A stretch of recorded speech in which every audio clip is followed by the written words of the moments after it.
He was a favored son, adored by his father, and destined for greatness.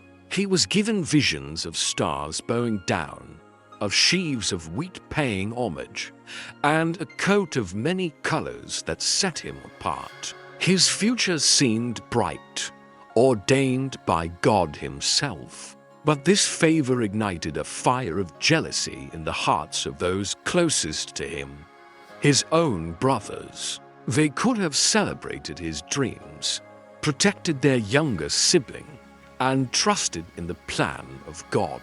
But they refused. In a stunning act of betrayal, they stripped him of his dignity, cast him into a pit, and sold him into a life of slavery.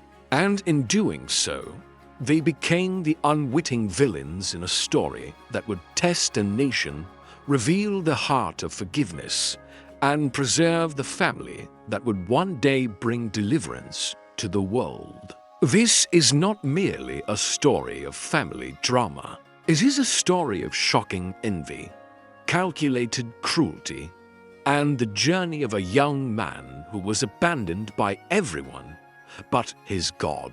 This is the story of Joseph and his brothers. Our story begins with the return of Joseph, one of the 12 sons of Jacob, from the fields where he was tending the flock with his brothers. After witnessing their misconduct, after returning to his father with a bad report, and after Jacob's open and unapologetic favoritism, Joseph shared the dreams God had given him. The Bible doesn't tell us what Joseph felt. It doesn't describe arrogance, naivety, or youthful pride. It simply records that Joseph recounted his visions. Joseph spoke of a future where his family would bow before him, a destiny that elevated him far above the established order and far from the humble role of a younger son. There, in the fields of Shechem and Dothan, his brothers listened. They heard his words not as divine prophecy, but as a challenge to their own honor and status. The narrative of Joseph begins not in a pit, but in a home fractured by favoritism and simmering with resentment. Jacob, the patriarch, loved Joseph more than any of his other sons, for he was the son of his old age, born to him by his beloved wife, Rachel. This love was not a quiet, private affection. It was a public declaration symbolized by a gift that would become infamous, a richly ornamented robe, a coat of many colors. In that ancient culture, clothing was a powerful statement of status and identity. A simple tunic was for a laborer, with a long-sleeved, elaborate robe was the attire of a prince, a manager, someone who did not engage in manual labor. By giving Joseph this coat, Jacob was not just giving him a beautiful garment. He was elevating him above his brothers, setting him apart as the designated heir and leader of the next generation. This act, meant to express love, instead sowed seeds of deep and bitter hatred. The scripture is stark in its description. When his brothers saw that their father loved him more than all his brothers, they hated him and could not speak peacefully to him. The coat became a walking, breathing symbol of their father's preference and their own perceived inadequacy. It was a constant, colorful reminder that in their father's eyes, they were lesser. The family, which was meant to be a source of unity and strength, was instead a breeding ground for jealousy so potent it would curdle into a murderous rage. Communication broke down completely. They could not even offer him a simple greeting, their hearts so filled with animosity. It was into this toxic environment that Joseph, perhaps with youthful innocence or a lack of social awareness introduced his dreams. The dreams themselves were extraordinary and, to his brothers, outrageously arrogant. In the first dream, they were all in the field, binding sheaves of grain. Suddenly, Joseph's sheaf stood upright, and the sheaves of his 11 brothers gathered around and bowed down to it. The symbolism was unmistakable, and his brothers understood it immediately. "Will you indeed reign over us?" they sneered. "Or will you indeed have dominion over us?" The dream confirmed their worst fears. It wasn't just their father who saw Joseph as superior. It seemed the heavens themselves were conspiring to elevate him. Their hatred, already a smoldering fire, now blazed with renewed intensity. As if one dream were not enough to seal his fate, Joseph soon had another. This time, the vision was even grander, more cosmic in its scope. He saw the sun, the moon, and 11 stars bowing down to him. When he recounted this dream, he shared it not only with his brothers, but also with his father. Even Jacob, who doted on Joseph, felt a sting of rebuke. "What is this dream that you have dreamed?" he asked.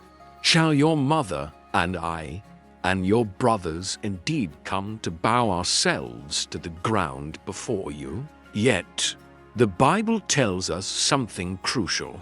While his brothers were consumed by jealousy, his father kept the matter in mind. Jacob, the man who had wrestled with God, recognized the echo of a divine voice, even if the message was unsettling. But for the brothers, this was the final straw. Joseph was not just a favored son. He was an aspiring king, a dreamer whose ambitions threatened to eclipse them all.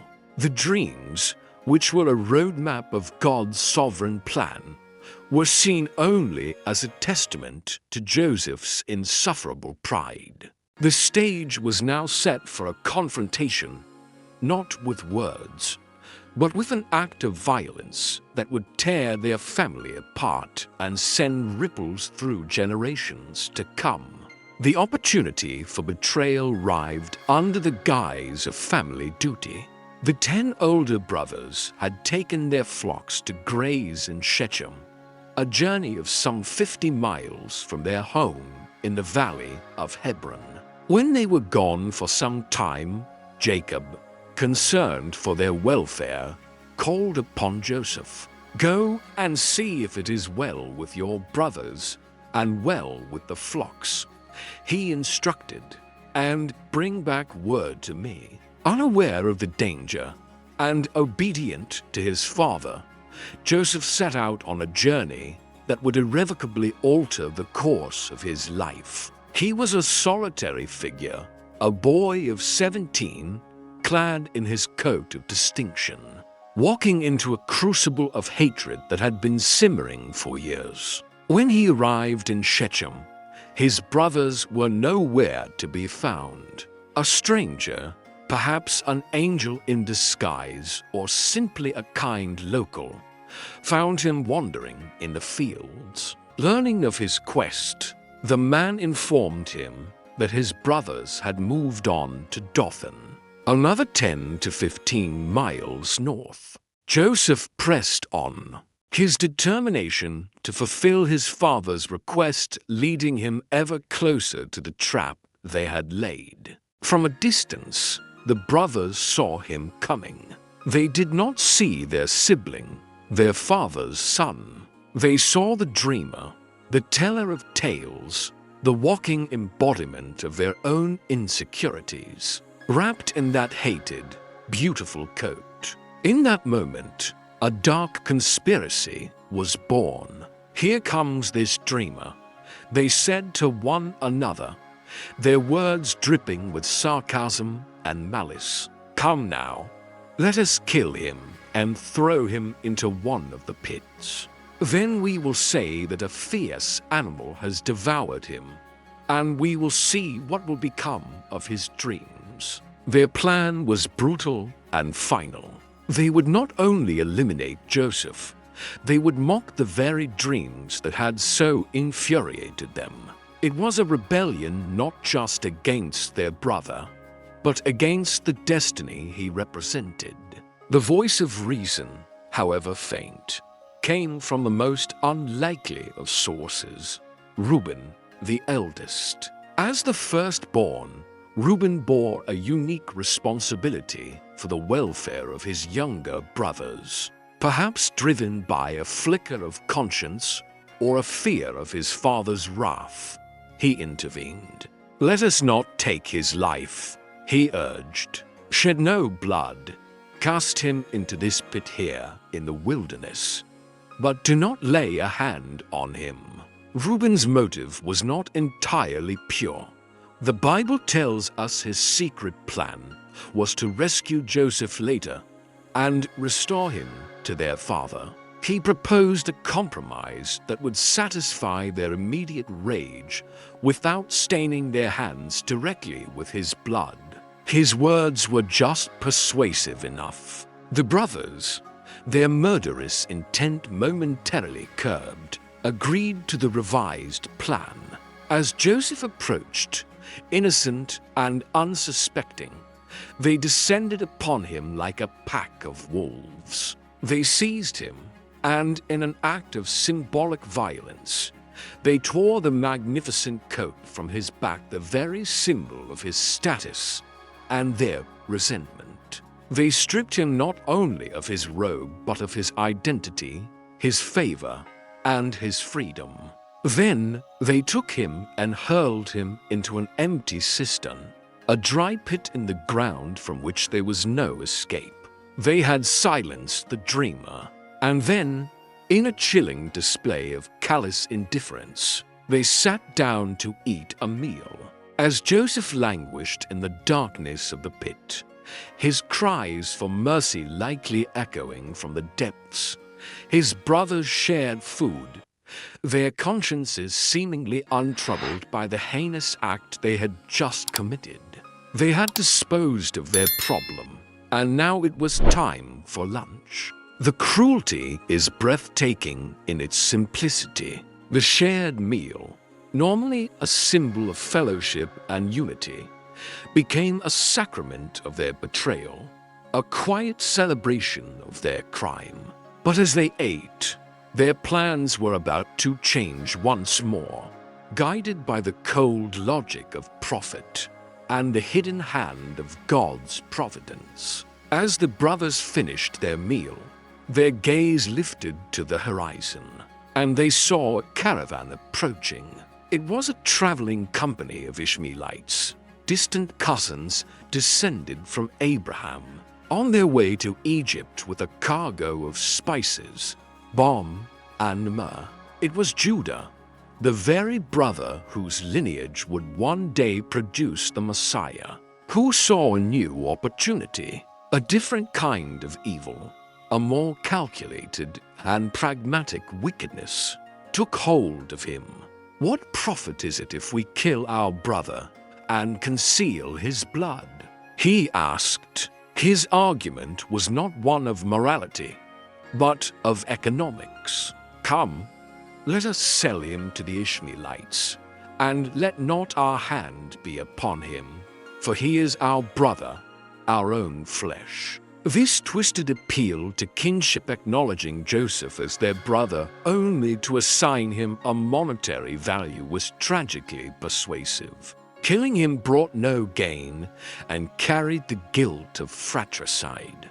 But selling him? That would remove him from their lives permanently and fill their pockets in the process. It was the perfect, bloodless crime. The brothers, ever practical, agreed. They pulled Joseph up from the pit, a terrified teenager blinking in the sudden sunlight, his hope perhaps flickering for a moment before being extinguished again. They haggled with the merchants and sold their own brother for 20 shekels of silver. the standard price for a young male slave. They exchanged their flesh and blood for a handful of coins. The Ishmaelite traders took possession of Joseph and continued their journey toward Egypt, carrying with them not just spices, but the future prime minister of the most powerful nation on earth. The brothers watched as the caravan disappeared into the distance, taking with it their brother and their secret. They had rid themselves of the dreamer, turning a divine prophecy into a slave manifest. They believed they had thwarted his destiny, but in reality, they had just set it in motion. They had sold him into slavery, but they had also sold him into the very land where his dreams would, against all odds, come true. The betrayal was complete, but the story was far from over. It was just beginning.